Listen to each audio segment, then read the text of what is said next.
Hello everybody and welcome back to Red Eagle Politics. Make sure you guys like this video down below and subscribe to the channel if you are new.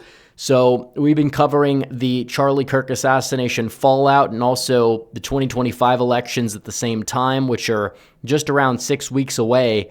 And there's a big blunder that was just made by the New Jersey Democrat gubernatorial nominee, Mikie Sherrill, about the Charlie Kirk assassination and her response to it. So it seems like at first she voted in the resolution to condemn this sort of thing from happening, where 50-some Democrats didn't, and then she kind of throws this wrench in her vote, which was not only the politically correct decision, but the morally correct decision.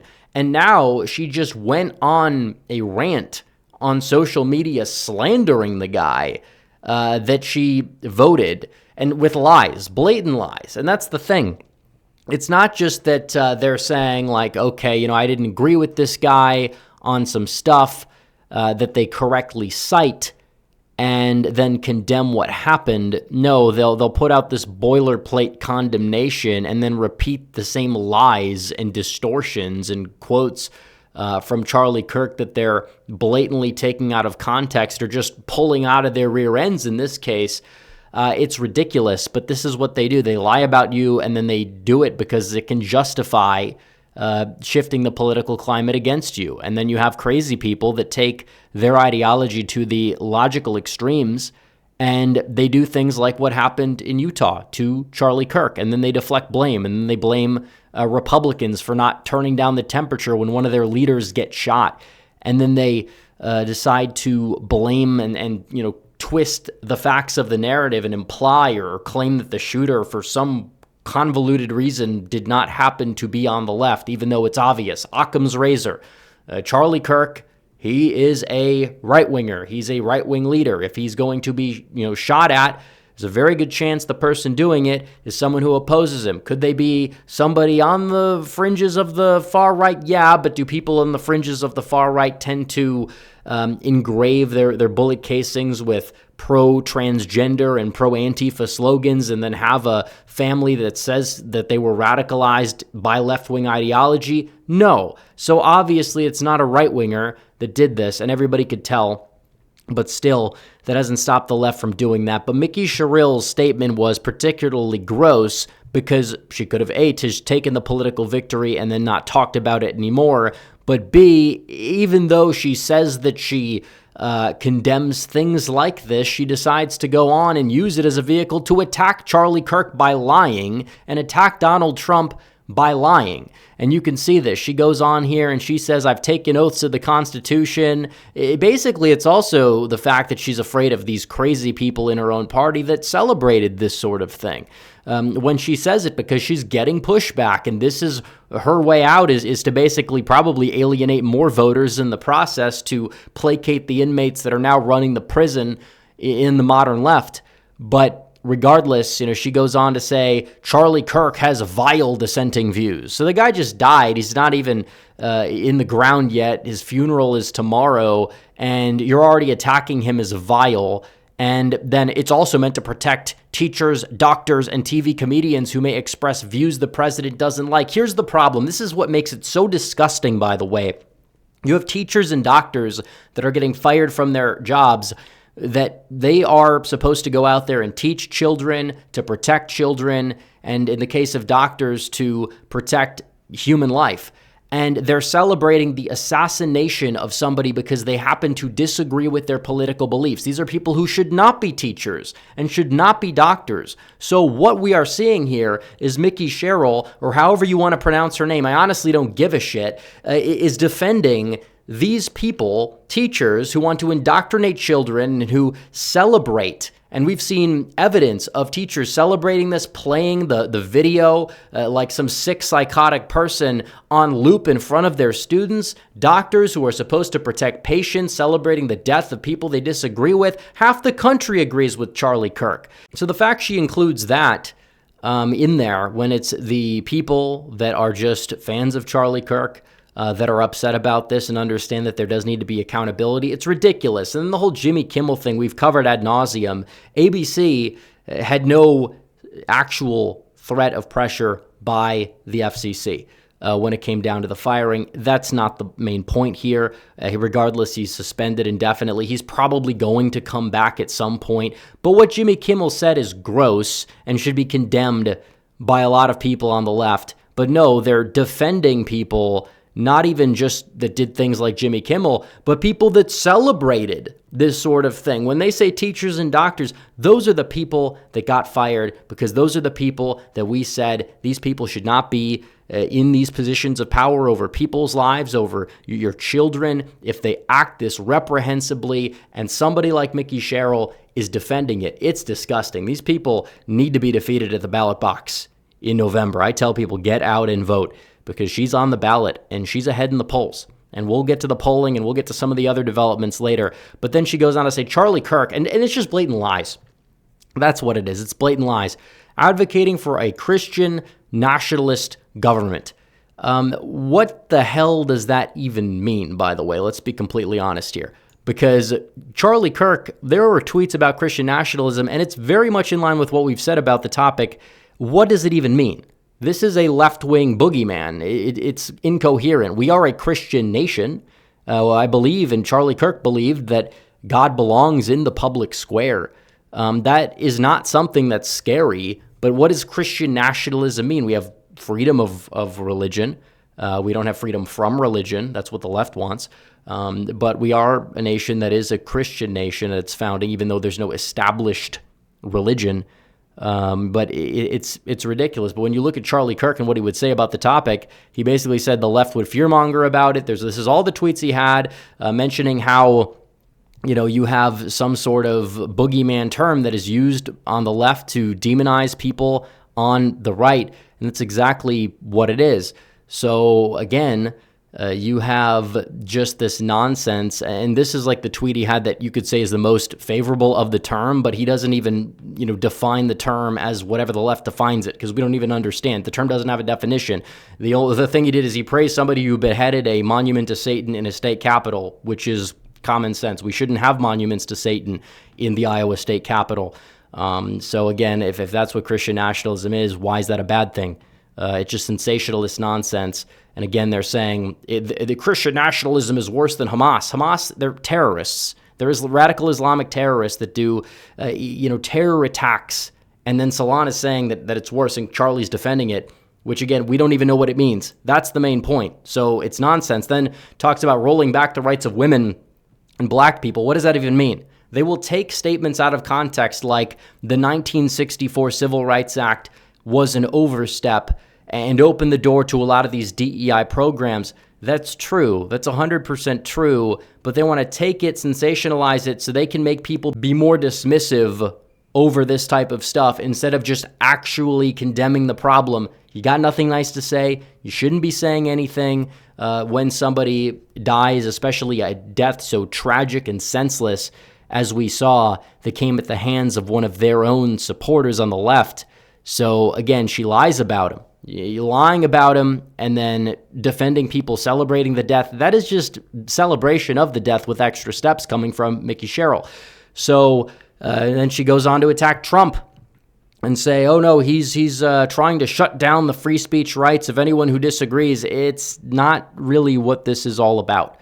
It's not what this is about. This is about trying to make sure people don't celebrate stuff like this from happening, get them fired from their jobs if they're going to be acting this disgusting and, having influence over the lives of children or people's lives and health directly. If they want to act like it doesn't matter if somebody dies because you disagree with the person's views, then that's horrible. But instead, she's just shaming and slandering Kirk right after he was murdered in cold blood before his funeral. I mean, let's be completely honest. And then she says, oh, the murder was bad. So that's not a get out of jail free card for all this nonsense in this statement. It's ridiculous. She needs to be defeated. You can look at the polling. Now, it is true that Sherrill is up in the polls by 8.8%. However, the polls have underestimated Republicans in the state before. I believe that they had Phil Murphy defeating Jack Ciattarelli by 9 points, and he only ended up winning by 3. So we understand how polling is. It's also true that the poll from National Research, which is a internal, but they were probably the most accurate poll if you want to go back to September 13 to 16, 2021. They just had it at D+3. Now it's D+2. And in a lot of polls, Sherrill's below 50%. So is this race winnable? I think it's possible if Republicans can be energized. They're energized so far in the early turnout in Virginia, but it's just one day. Also, they're doing much better with the early voting so far in Pennsylvania when it comes down to mail requests compared to even 2024. So we'll see what happens on that front. But for New Jersey, it's like, can it happen? It's possible. It's an open seat. You do have a relatively strong Republican facing a Democrat with a lot of corruption. Although New Jersey is still New Jersey. It did vote for Kamala Harris by nearly 6 points. It's less than it's been in years past, but still, we have to defeat these people because we understand how just sick and twisted they act and statements like that are. And they pretend that the media is behaving as they should throughout this, which is just not true. This is a clip here from Montel Williams on CNN. Take a listen to this nonsense. Talking about a love-torn child. A kid. This is probably his first real relationship, and somebody was disparaging the person that he loved. He sat on that building for 30 minutes before he took the shot. Why did he wait until the first word trans came up? Then he took the shot. You think he heard it? He could hear it? I think he could hear it. I think he also, I don't believe he was motivated politically. I think this was motivated emotionally. Yeah, it's nonsense. Is talking about the sympathy that this guy essentially is having, not for Charlie Kirk, but for the person who shot him to death. I think it's ridiculous that somebody would utter these words to begin with and saying, oh no, it's not about politics, it's about emotion. It is about politics because this is a political issue. Emotion about a political issue, just because it happens to impact your direct life for whatever reason or another, does not change the fact that it's political, because it is.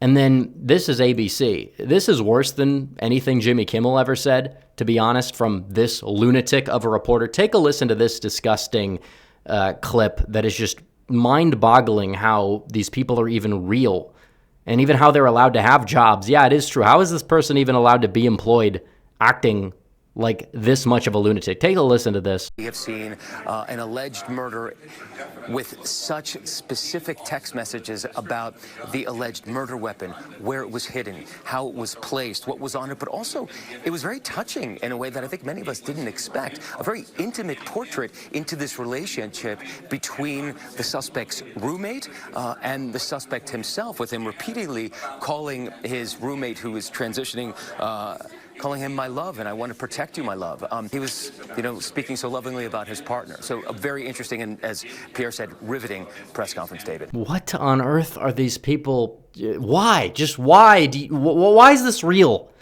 Like, there's no other reaction to have besides just what the hell is wrong with these people?